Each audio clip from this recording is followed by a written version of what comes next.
the home of the Cadet Corps Philippine National Police, and the home away from home of the Lakan, the graduates of the Philippine National Police Academy, 45th PNPA Grand Alumni Parade.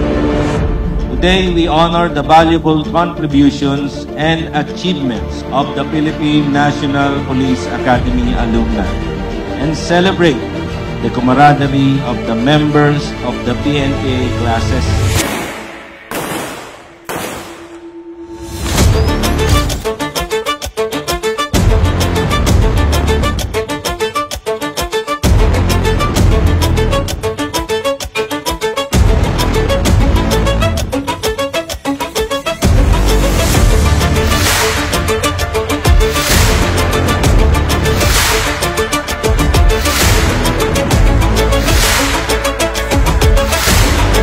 Malapit na ang panahon at darating na ang araw ng mamumuno ng Philippine National Police ay manggagaling sa lupa ng Silang Cavite.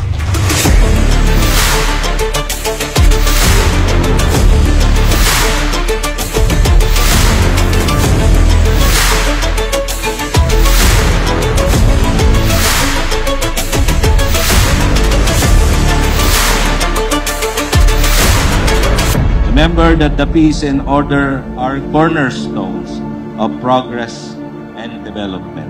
Together, let us serve our beloved country with pride and honor.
Mabuhay ang PNPA at mabuhay ang mga Lakan. Mabuhay!